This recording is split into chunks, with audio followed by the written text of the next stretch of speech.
Hola, bienvenido al curso de instalaciones eléctricas residenciales. En esta oportunidad continuaremos con el módulo 2. Mi nombre es Manuel Parra y soy Product Manager del Grupo Legrand en Chile.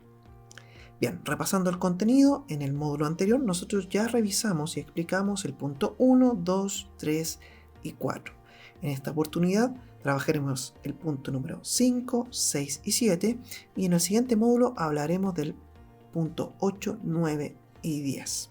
Por lo tanto, comenzaremos ahora explicando la norma de instalación NSH ELEC 4-2003.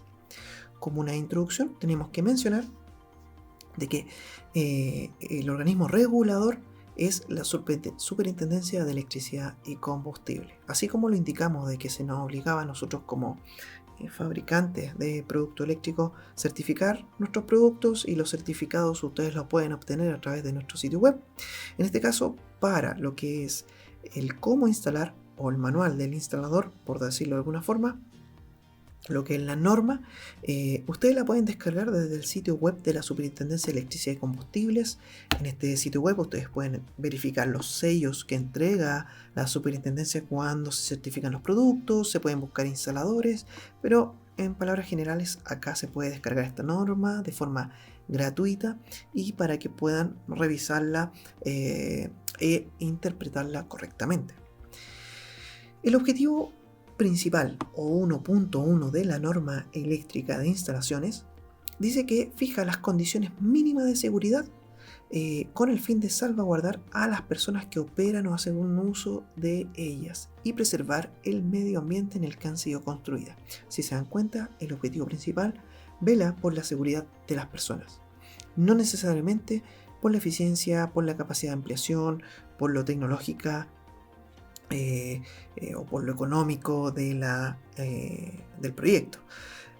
Por lo tanto, lo importante entonces es la seguridad de las personas.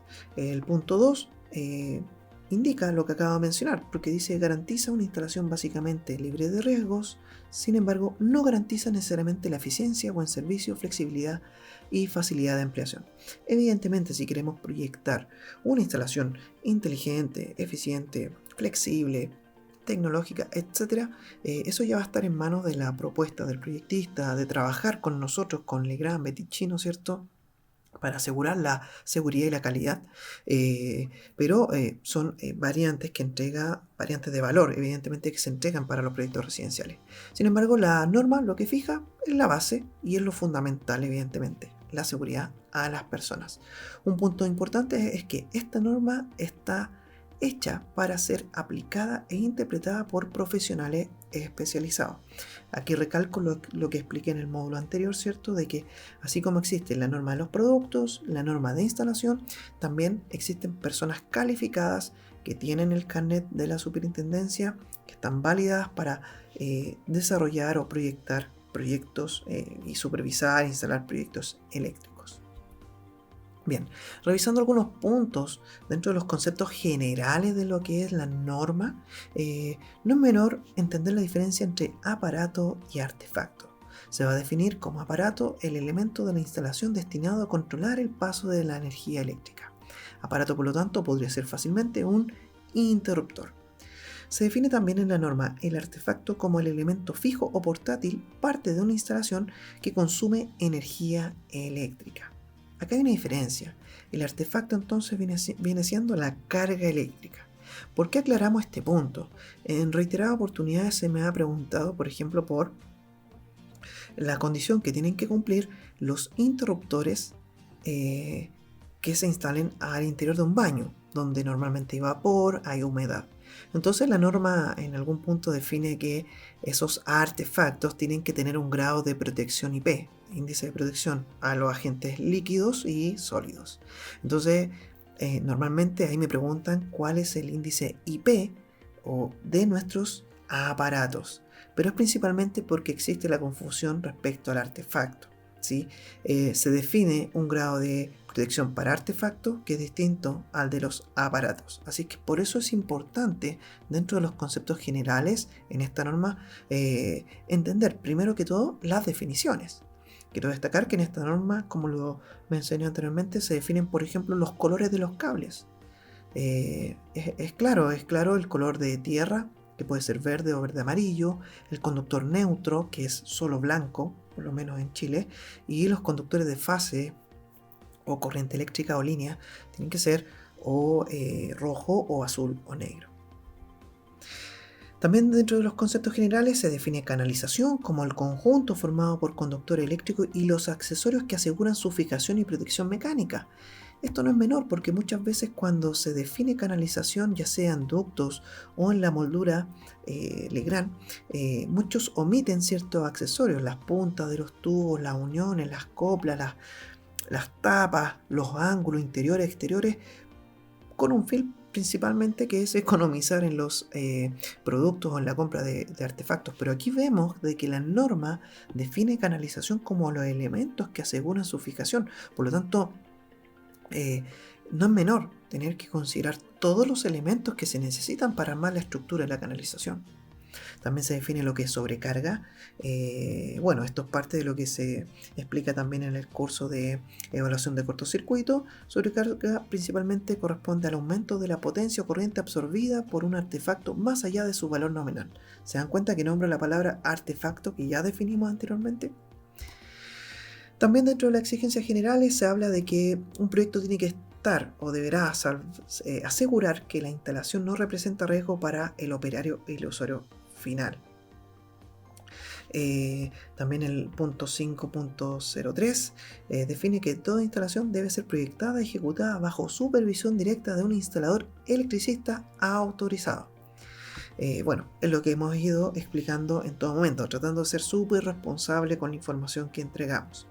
Y bien, en el uso de sus facultades, la superintendencia podrá controlar las instalaciones de consumo en sus etapas de proyecto, ejecución, operación y mantenimiento según se establece en la ley 18.410 y sus modificaciones.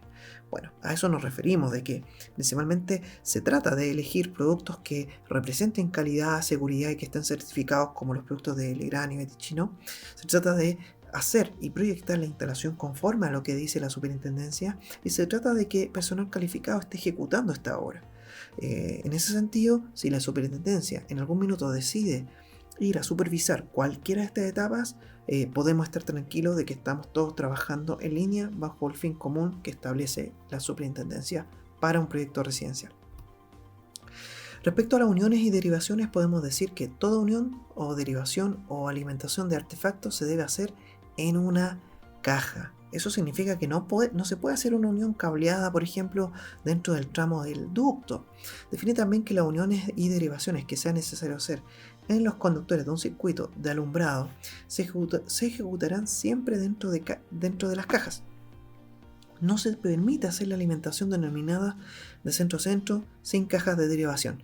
Exactamente, o sea, en los puntos de salida de las puntas de tubo, por ejemplo, de un portalámpara y otro, no se pueden hacer las uniones directamente entre ellos. Se tiene que establecer la unión dentro de una caja.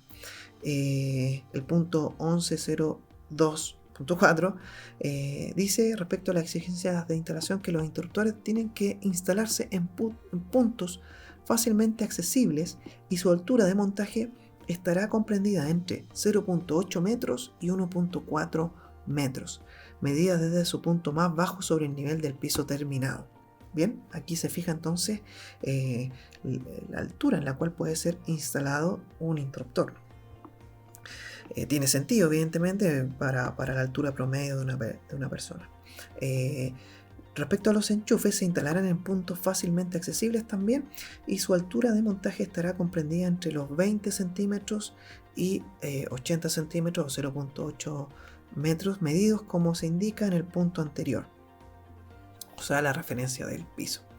El uso de unidades interruptor enchufe solo será permitido en situaciones especiales. Bien, esta configuración que existe normalmente, por ejemplo, en nuestras líneas Lusica, Mos Plus, Mos Style, que se vende armado, se utiliza regularmente en algunas instalaciones, por ejemplo, en unos baños, según la especificación o lo que el itemizado técnico defina para las viviendas tipo Servio, donde se quiere optimizar, ¿cierto?, el espacio y las cajas. Entonces ahí se indica la característica de que bajo qué condiciones puede ser utilizada.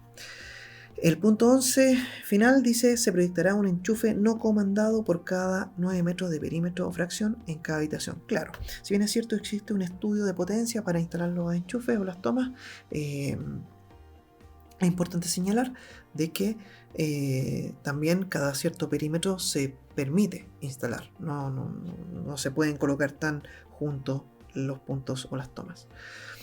Bien, vamos a pasar al punto de las cajas de distribución. En este punto queremos mencionar primero que la oferta de Legrand comprende cajas para instalar desde un interruptor, 2 interruptores en línea, 2 interruptores en horizontal, perdón, en paralelo, y luego tenemos toda la oferta de cajas para instalar 3 módulos, en donde regularmente las placas pueden ser de un módulo, 2 módulos o 3 módulos, o ventana abierta que le decimos nosotros, y también existe la tapa o placa ciega, que es la que permite dejar puntos de medición, supervisión o de unión.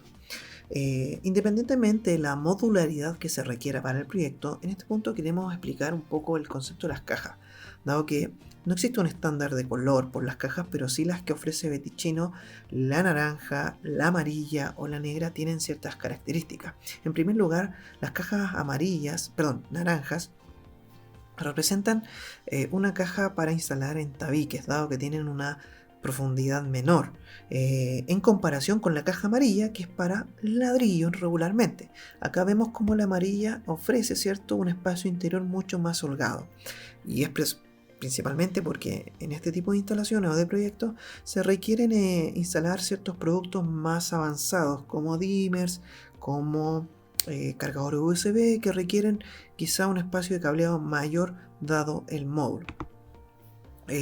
Respecto a las cajas para hormigón, las 503M, como lo pueden ver acá, tienen diferentes características: una resistencia mayor, tienen un interior de un material tipo Plumavit que va a garantizar que cuando se eche el hormigón líquido, la caja no se deforme. Eso es muy importante, y así cuando se retira la Plumavit una vez que el muro ya está hecho, tiene 2 ventajas. Uno es que la caja no está deformada, y 2, las grafetas van a permanecer perfectamente alineadas.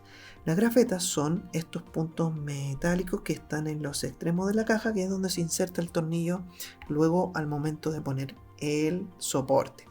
Que si bien muchas veces nadie ve el soporte ni la caja, son elementos claves porque son, digámoslo así, la columna vertebral, la firmeza de la toma o del interruptor.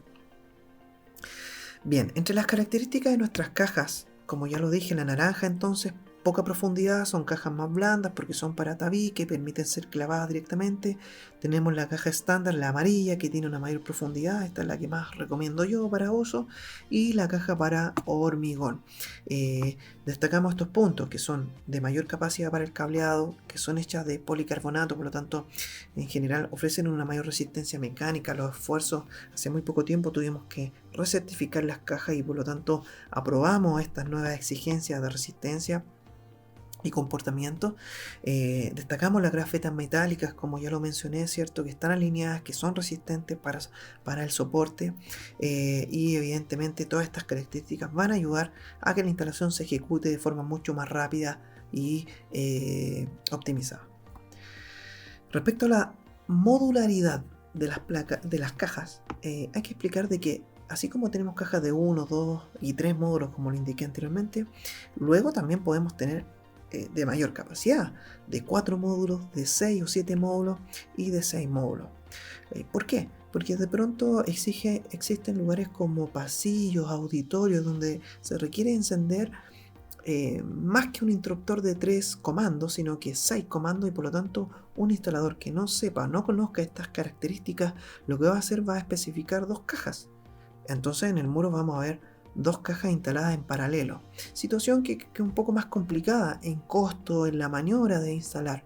Por lo tanto es mucho más sano y optimizado colocar una caja de 6 o 7 módulos, se coloca el soporte, se colocan los 6 interruptores y va a quedar un séptimo probablemente como un falso polo de libre disposición para una aplicación futura. Y finalmente se coloca la placa. Todo mucho más estético, pensado de forma más inteligente, ¿cierto?, al momento de la compra, y de un diseño mucho más acorde a lo que el usuario final va a querer en su muro. Quiero destacar también de que independientemente de la caja, una vez que uno escoge el soporte para esa caja, está escogiendo directamente la marca de la línea de elementos o de artefactos a instalar, de aparatos, y el modelo. Me explico. La caja, si es Beticino, perfecto, va a ser Beticino o Legrand, pero si yo escojo un soporte Living Light, eso me obliga a instalar módulos Living Light de Beticino y placa Living Light de Beticino. Si escojo Matix, igual situación, soporte Matix, módulos Matix y placa Matix. Como dije anteriormente, es similar al ejercicio de un vehículo. Aunque yo tenga dos vehículos de una misma marca y si son diferentes modelos, regularmente los repuestos y las piezas no son equivalentes. Por lo tanto, acá, una vez que se escoge el soporte, uno escoge la configuración completa bajo un solo modelo dentro de la marca. Bien, recordemos también que así como están las cajas embutidas, existen instalaciones sobrepuestas y en este sentido nosotros queremos mencionarte de que tenemos toda una línea que se llama Oval. Esta línea de instalación nos permite interruptores, tomas de enchufes, portalámparas como el P22BN, que es muy estético, muy práctico porque se instalan esos dos puntos en los tornillos en la caja superior y luego se coloca esta plataforma o esta base que estéticamente cubre todo, entonces hace o permite una instalación mucho más rápida y queda de forma estética mucho mejor. Regularmente esta línea de elementos sobrepuestos como lo es Oval consiste principalmente en detectar o tomarse de un arranque eléctrico, el cual me va a permitir entonces hacer una ampliación de un interruptor y podemos extender a otro punto de enchufe o de tomas y a un plafón. Vamos ahora a comenzar a explicar los circuitos eléctricos. El primer circuito es el 912 o interruptor simple, el cual va a permitir mediante una sola placa, una sola caja, ¿cierto?, comandar un solo encendido. Independientemente, como lo vemos en esta gráfica, que ese comando, imagínense que yo ingreso a la habitación, o en este caso a este baño, yo ejecuto acá un solo movimiento mecánico y enciende una sola lámpara. Puede ser el caso de que yo ingrese y presione también una sola tecla en una placa, pero esté conectado en la lámpara de forma paralela a dos lámparas o ampolletas, como quieran decirlo. Si esas dos se encienden bajo el mismo golpe, estamos hablando entonces de un 912 también. ¿Cómo se representa el circuito? Bueno, el circuito tiene varias características. En este caso es bastante simple. Si tomamos el interruptor Matix, la idea del circuito 912 es intervenir el cable rojo, el cable de fase, el que lleva la diferencia potencial, por un concepto de seguridad. Por lo tanto, el cable neutro es el que va a ir directamente desde el tablero eléctrico donde exista el automático de protección para este circuito de iluminación. Va a ir regularmente directo a la lámpara. Acá está representado por el color azul porque el fondo de la lámina es blanca, por eso no lo podemos representar como verdaderamente es el color neutro. Entonces decimos de que del tablero de alimentación o de alumbrado va el neutro directo. ¿Y qué es lo que uno ve en el muro o en el interruptor? Si uno desarma el interruptor, detrás de ese interruptor uno se encuentra con dos conductores rojos, el que viene del TDA con la alimentación y la continuidad de ese tramo eléctrico hacia la lámpara, que normalmente le decimos el retorno o la vuelta. Entonces el interruptor es una apertura mecánica de esta línea eléctrica. Normalmente el punto de llegada de la corriente eléctrica desde el TDA se le denomina L y así va a estar indicado en el interruptor. Los interruptores de Legrand o de Beticino están identificados de esta forma. Entonces la idea es que uno ahí atornille, ¿cierto?, el conductor que trae la alimentación. Y el retorno va a salir desde el punto denominado 1. ¿Ya? Esto es nada más para tener un orden en la instalación, así como lo es usar el color rojo, que lo indica la norma, pero cuidado, recuerden bien, desenergizar el circuito mediante el automático del tablero al momento de ejecutar cualquiera de estos trabajos.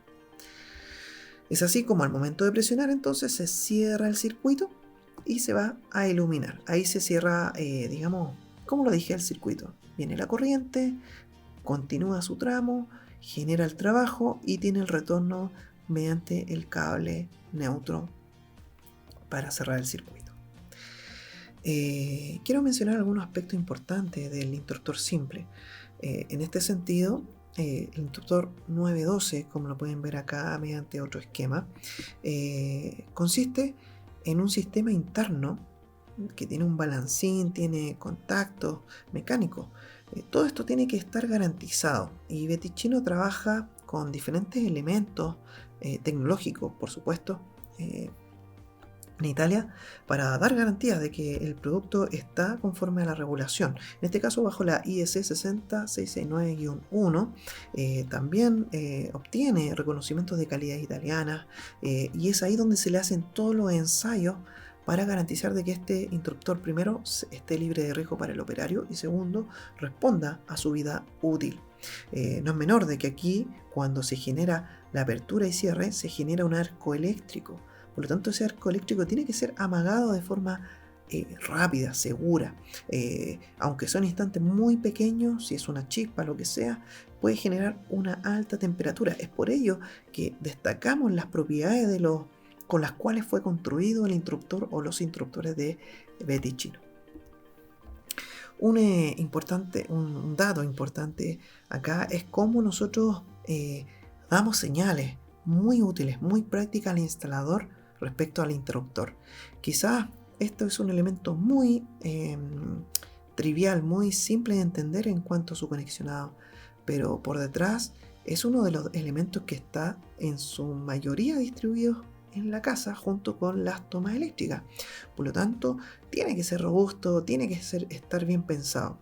Por ejemplo, en la parte posterior de un interruptor Matix, el AM5001, acá yo tengo el 5003 por ejemplo, siempre se va a indicar la capacidad en corriente, su tensión, los certificados, su trazabilidad de fabricación, el código del producto, el modelo y la marca.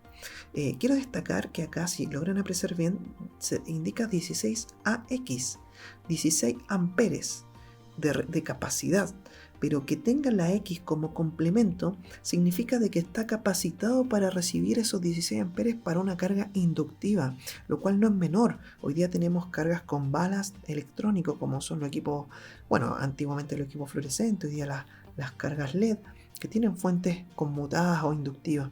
Tenemos lámparas LED directamente o fluorescentes compactas. Por lo tanto, este interruptor va a soportar directamente esos picos de corriente de partida sin mayor problema, porque tiene 16 amperes pero 16 AX. Otras características de nuestro interruptor, en su parte posterior podemos ver de que tiene la indicación del largo necesario de la punta de cobre del conductor para insertarlo acá. Esto es muy, muy importante porque muchas veces uno deschaqueta el cable excesivamente o muy mezquinamente, por decirlo de alguna forma. Por lo tanto, no estamos seguros si va a realizar el contacto eléctrico suficiente al momento de atornillar. Por lo tanto, esos 11 milímetros están a la medida ahí en el interruptor. En terreno, el instalador puede marcar esa medida, deschaquetar el cable y va a estar seguro de que va a insertar correctamente. Indica también de que los alveolos que están acá están biselados. Eso significa de que si se inserta un cable de pelos, por ejemplo, va a ser mucho más óptimo insertar. No se va a abrir, no se va a desarmar los pelos de ese cable eléctrico o conductor. Destacamos también los tornillos de cabeza mixta para atornillar con cruz o paleta, bornes de conexión protegidos, vale decir que hay una separación entre el borne y el contacto metálico. Permite conectar hasta dos cables. Como ven, por cada punto de conexión hay dos alveolos que están internamente unidos al mismo punto. Por lo tanto, uno puede hacer una derivación punto a punto acá entre dos interruptores. Contactos de plata, como dije, para optimizar el arco eléctrico en su interior, enfriarlo rápidamente y garantizar las cantidades de operaciones de este interruptor. En fin, diferentes características que van a dar garantías de que están frente a un interruptor muy robusto, que va a durar, que es seguro y que va a ser de mucha ayuda al instalador en terreno. Otro circuito es el interruptor 912, pero con un plus adicional, que es la utilización de la luz piloto. La luz piloto en este caso es un elemento, como ustedes lo pueden ver, quizás decorativo, pero muy funcional cuando uno se levanta, por ejemplo, de noche y puede detectar dónde está precisamente el interruptor y hacer presión para que esto encienda.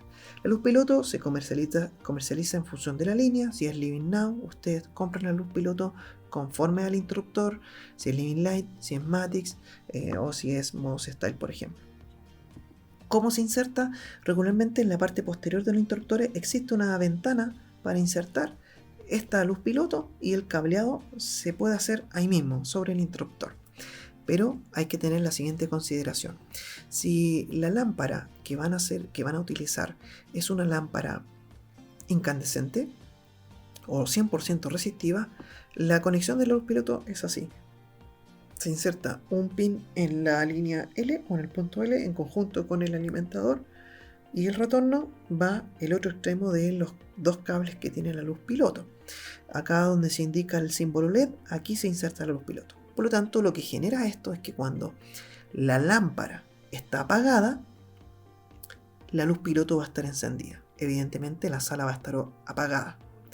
Cuando uno enciende la lámpara, vale decir, la sala se ilumina, la luz piloto se apaga automáticamente. Esa es la secuencia de funcionamiento. Y esto funcionaba perfecto hasta tal vez el año 2014, 2013, cuando se reguló por el cambio a las lámparas de ahorro de energía en Chile, sea fluorescentes compactas o LED.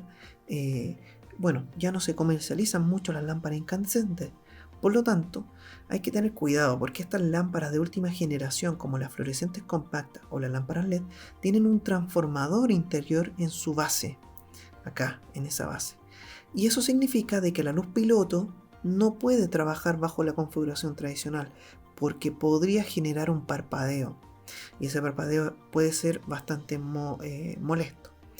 En algunos casos, sí, debo decirlo, de que no genera ningún parpadeo y podría funcionar, pero dado que estamos en un curso, responsablemente debo decir que la conexión más segura es que uno conecte la línea de forma directa en uno de los pines o cables de la luz piloto, pero sea necesario bajar el cable neutro hasta la caja del interruptor para dejar la luz piloto permanentemente encendida. Sea que la lámpara de la sala se encienda o no, la luz piloto va a estar 100% encendida a todo momento, pero con esto garantizamos de que la lámpara no genere un efecto flicker o de parpadeo por no haber conectado correctamente la luz piloto. Acá tenemos otra forma o modalidad de lámpara, pero esta funciona como una luz testigo de que está encendida la lámpara. Por ejemplo, cuando yo tengo un interruptor que no es visible el efecto de la lámpara desde donde estoy encendiendo, entonces cuando yo enciendo la lámpara se va a encender la luz piloto. Y así puedo estar seguro de que está, en este caso, la lámpara encendida, porque no puedo ver dónde está la lámpara iluminando. ¿Se entiende? Entonces no está en el mismo punto la lámpara con el interruptor. Entonces cuando se cierra el interruptor, acá pasa la corriente al punto 1 y por lo tanto se genera un circuito mediante la luz piloto y el cable de neutro. Bien, el circuito 915 lo voy a explicar un poco más teóricamente, porque en realidad es que en la placa en donde uno enciende la luz desde el exterior de la habitación, en esa placa van a haber dos interruptores. Si nos enfrentamos a dos interruptores es porque estamos frente a un circuito 915, que significa de que podemos diferenciar una lámpara A y una lámpara B. Como se dan cuenta, probablemente el tramo de ducto es el mismo, pero tengo un interruptor para encender la lámpara A y diferenciadamente la lámpara B. Normalmente esto se da en un circuito quizás de un living comedor. La forma de conexionar esto, entonces, como lo vemos acá, es cuando llega la fase, se conecta el punto L, como ya lo hemos dicho anteriormente, y se deriva al siguiente interruptor, que están en la misma caja, en la misma placa, ¿cierto? Dijimos que el 915 en estricto rigor es poner dos 912 juntos. Entonces la alimentación se deriva o se reparte entre los dos interruptores, pero la salida o el retorno es diferenciado para el circuito A y para el circuito B.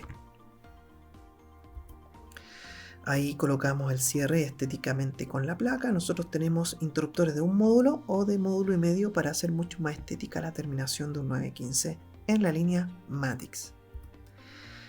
Circuito 924. El circuito 924 viene siendo el clásico circuito de escalera. En este caso lo mostramos en una habitación. Acá está la simbología. Uno ingresa, enciende la lámpara de la habitación.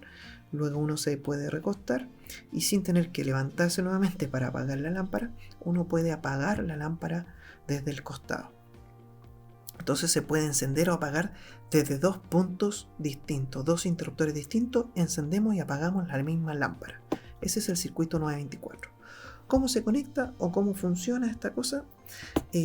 Bueno, lo primero es mostrarlo quizás cómo es el esquema correcto acá, interruptor 924. Si tenemos el alimentador de fase, el interruptor 924 tiene 3 bornes, a diferencia del 912 que solamente tiene 2, tiene el L y el 1, ¿lo recuerdan? Entonces el 924, una forma muy fácil de detectarlo es que tiene en su parte posterior 3 bornes de conexión, L, 1 y 2. ¿Cómo se establecen entonces los dos puntos de encendido de la misma lámpara? Bueno, en un punto uno tiene que ingresar con la fase en L y luego con dos cables salimos desde el punto 1 al punto 1 del siguiente interruptor 924 y desde el punto 2 al punto 2 del siguiente 924. Así, del segundo interruptor, el L no va a ser ahora la llegada como lo era en el 912, sino que el L va a ser la salida o el retorno hacia la lámpara. Y la lámpara por defecto va a tener entonces el cable neutro. Es así como se establece la conexión o la configuración del 924.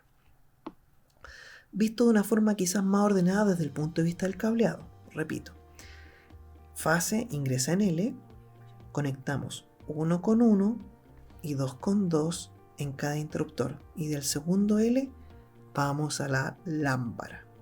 El neutro va directo. Acá ustedes pueden definir si este va a ser el interruptor que va a estar en el primer piso de la escalera y este en el segundo, o al revés, según desde donde saquen el arranque hacia la lámpara o obtengan la alimentación eléctrica. Quiero detallar de que acá yo he invertido la identificación solamente para efecto de que el cableado se vea más ordenado en caso de que el ejercicio anterior no haya quedado claro. Bien, entonces de manera práctica en terreno tenemos el neutro directo a la lámpara, el cable de tierra va directo a la masa o al chasis si es que el portalámpara es metálico, ¿cierto? De igual forma, si no es metálico, el cable de tierra tiene que quedar ahí disponible.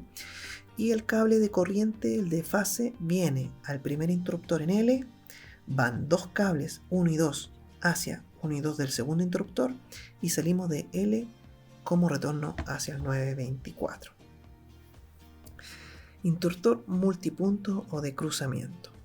Aquí me preguntan muchas veces cómo lo puedo hacer para encender una lámpara desde diferentes puntos, ya no solamente dos como lo es el 924, sino que 3 puntos, 4 puntos de forma mecánica. Bueno, a esta exigencia o a este requerimiento le denominamos interruptor multipunto o de cruzamiento. El interruptor multipunto de cruzamiento va a ser el que normalmente esté al medio o los que estén al medio, porque pueden ser más de 3. ¿Cómo se configura? Se configura con dos interruptores 924 en los extremos y en el medio vamos colocando los interruptores de cruzamiento. Aquí hay un ejemplo de un pasillo donde uno tiene un acceso, otro acceso y tenemos una lámpara de común.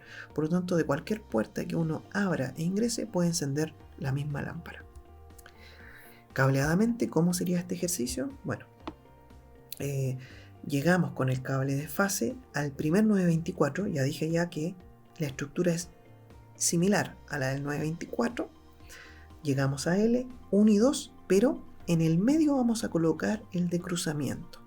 Llegamos al 1 y 2 y salimos del 1 y 2 de cruzamiento hacia el otro 924 y finalmente L va a ser el retorno a la lámpara. Con esto, y se habrán dado cuenta, veremos de que el interruptor de cruzamiento tiene 4 bornes, 1, 2, 3, 4. Regularmente el primer 1 y 2 se diferencia del segundo L1 y 2 porque dice L1 y L2 y el primero dice 1 y 2 solo. Si quieren comandar el encendido de la misma lámpara desde 4 puntos, imaginen replicar esto en un punto intermedio, o acá o acá. Entonces pueden multiplicarlo por las cantidades que deseen. Evidentemente sobre un cierto nivel o cantidad de interruptores de cruzamiento puede ser mucho más óptimo instalar un sistema de control más smart. Bien, para ir finalizando esta primera parte, ya llevamos hartos minutos, pero espero que haya sido de bastante utilidad. Voy a explicar algunas cosas respecto a las tomas.